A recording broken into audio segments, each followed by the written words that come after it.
Gold, trusted gold buyers. మీరు తాకట్టు పెట్టిన బంగారాన్ని విడిపించి ఈ రోజు ఉన్న మార్కెట్ ధరకు కొనబడను.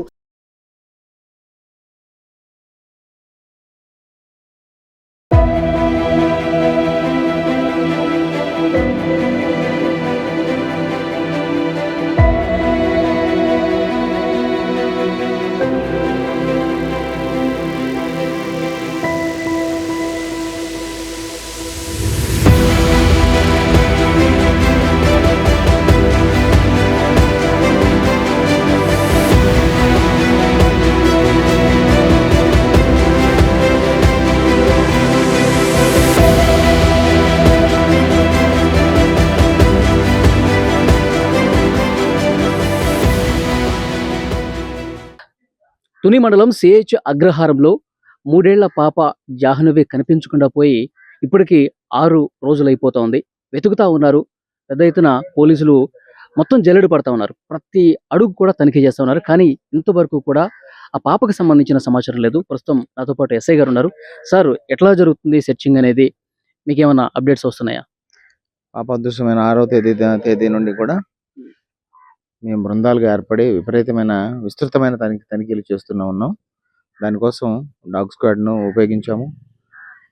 సాంకేతిక పరిజ్ఞానంతో డ్రోన్లు, మోషన్ డిటెక్షన్, క్యాప్చరింగ్ డ్రోన్స్ అయితేనేమి, మాకు సాంకేతిక పరిజ్ఞానంతో ఇంకెవరన్నా కొత్త వ్యక్తులు ఇటువైపు వచ్చారా ఏంటి వాళ్ళ జాడ తెలుసుకున్నాకు మా పోలీసు దర్యాప్తులో భాగంలో కొన్ని మార్గాలు ఉంటాయి.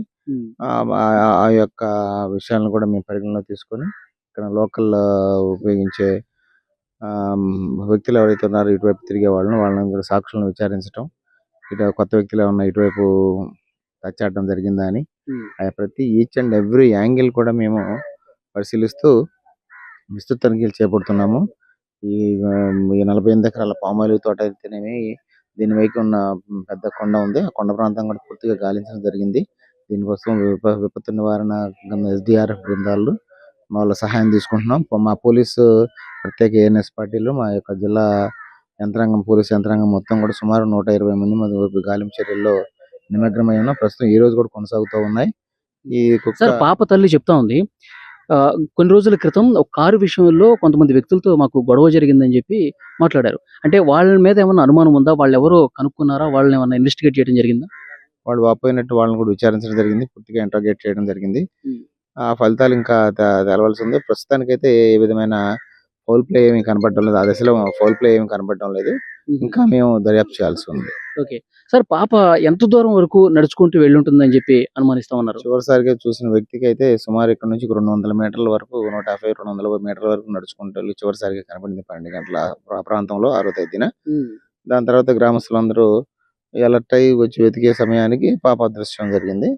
దానికోసం అంతా మొత్తం వాళ్ళు కూడా గాలింపు చర్యలు చేపట్టాడు. మా పోలీసులకు తెలవంగానే మేము కూడా పోలీసులు కూడా మా ఎస్పీ గారు ఆదేశాల మీద సుమారు 120 మందికి తగ్గకుండా వచ్చి పోలీసు అంతా కూడా ప్రత్యేక బృందాలకు వచ్చేసి సార్, చివరిసారి ఒక వ్యక్తి తారసపడ్డాడు కదా, సో అతన్ని మీరు ఇన్వెస్టిగేట్ చేసినప్పుడు అతను ఏ విషయాలు చెప్పాడు సార్? చెప్పాము. అది తాతబాబు అనే అతని వ్యక్తి చూసినట్లుగా చెప్తున్నాడు. చివరిసారిగా అతను చెప్పిన దాని ప్రకారం పాప ఏడుస్తా ఉంది. పక్కన కుక్క ఉంది. పాపను తీసుకుని లోపు కుక్క బార్క్ చేసింది. అతను భయపడి ఇదే విధంగా వైల్డ్ గా ఉంది కదా, అలానే ఉందనిపించి భయపడి అతను విలేజ్ లోకి వెళ్ళి స్నేహితుల సాయంతో వచ్చి తల్లిదండ్రులను అలర్ట్ చేసి వెతకడం ఆరంభించాడు. అంటే ఏమన్నా టైం గ్యాప్ ఏమన్నా ఉందా? వెంటనే వచ్చి చెప్పాడా లేకపోతే లేట్ అయిందంటారా? ఎంత మనం ఎర్లీగా అయినా కానీ సుమారు ఒక 25 నిమిషాల గ్యాప్ అన్నా ఉంటుంది. ఓకే, 20 మినిట్స్ గ్యాప్ ఉంది. ఎస్. ఓకే సార్, ఇప్పుడు వెళ్ళిపోయినటువంటి కుక్క, పాపతో పాటు మిస్ అయిన కుక్క మళ్ళీ వచ్చింది. తర్వాత మీరు GPS ట్యాగ్ వేశారా కుక్కకి? వచ్చింది. మా పాప మిస్ అయిన ప్రాంతంలో ఏమన్నా ఈ కుక్క కూడా వెళ్ళి పరిచయం ఉన్న ప్రాంతం అయితే అలవాటు ప్రకారం వెళ్తా ఉద్దేశంతో మేము GPS ట్రాకింగ్ కూడా, రేడియో కాలర్ లాంటి GPS ట్రాకింగ్ పెట్టి